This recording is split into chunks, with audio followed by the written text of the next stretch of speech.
Meskipun vaksin COVID-19 sudah ditemukan, masyarakat tetap harus berhati-hati karena COVID-19 ancaman nyata dan dapat menyerang siapa saja, baik yang sehat maupun yang lagi kurang sehat, seperti yang dijelaskan oleh Dr. Aswin Wikantama selaku Wakil Ketua Media Center COVID Surakarta. Ancaman COVID-19 belum berakhir, di mana COVID-19 dapat menyerang siapapun, baik yang sehat, yang muda, hingga orang tua. Untuk mengetahui serta mengingatkan kembali seberapa bahaya COVID-19, berikut wawancara tim TVMO dengan Dr. Aswin Wikantama, spesialis anestesi, Dokter Rumah Sakit PKU Muhammadiyah Karanganyar, sekaligus Ketua MCCC Surakarta. Terlalu bebasnya masyarakat. Ya. Jadi untuk semuanya ya, untuk masyarakat secara umum ya. Jadi COVID ini memang terus diteliti gitu ya, termasuk obat-obat juga sudah ditemukan gitu ya, untuk obat yang efektif untuk penanganan untuk COVID ini. Tapi ternyata untuk progresivitas dari penyakit COVID ini tidak melulu dari virus itu sendiri. Tadi reaksi tubuh yang kemudian muncul dari infeksi virus COVID ini juga ternyata bisa memberikan efek yang membuat kemudian seseorang menjadi kondisi perburukan. Jadi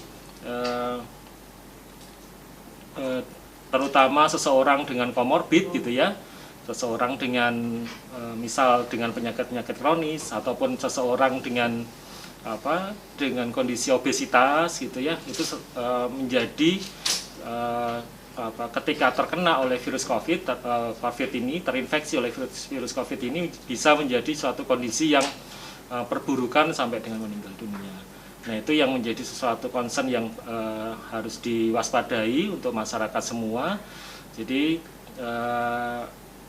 ya memang ini ya, memang dan bisa juga kemarin beberapa waktu yang lalu di usia muda sekalipun, yang terkesan tanpa ada komorbid sekalipun, juga bisa progresivitas dari penyakit ini.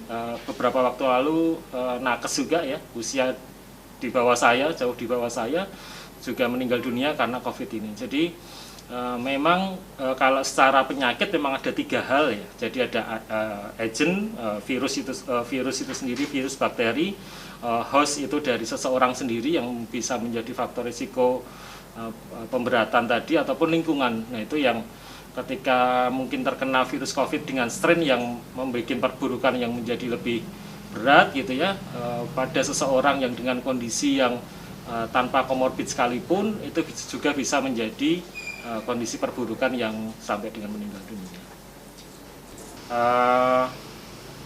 Ya, yang menjadi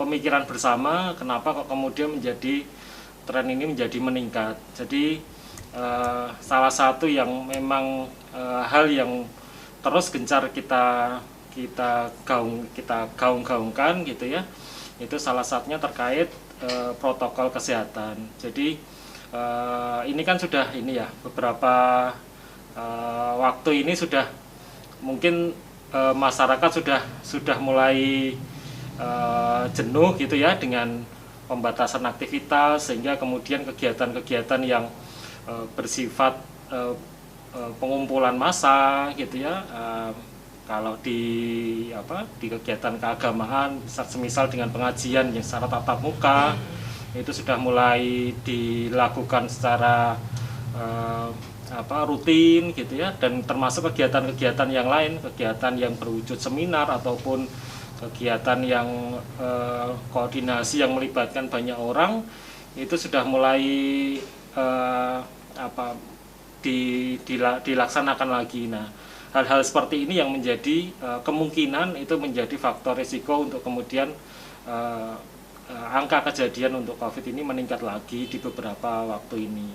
Untuk itu makanya kami kemarin memberikan usulan kepada PDM, Pimpinan Daerah Muhammadiyah Kota Surakarta, untuk mengerem dulu kegiatan-kegiatan yang bersifat pengumpulan orang berbanyak orang gitu ya, dengan kegiatan-kegiatan yang memang itu semisal masih bisa diarahkan sebagai suatu kegiatan dengan via daring, via Zoominar atau webinar, itu diarahkan kegiatan seperti itu. Dan kemarin memang sudah keluar akhirnya edaran dari PDM Kota Surakarta untuk pembatasan kegiatan yang memang tatap muka secara dengan pengumpulan banyak orang.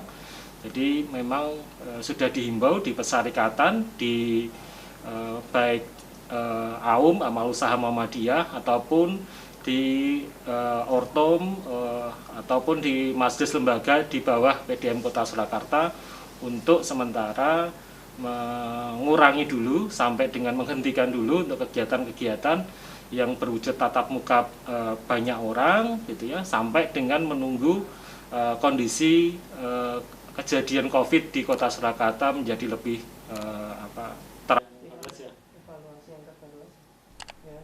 Mas Agung Ramantio memberitakan dari Solo, Jawa Tengah.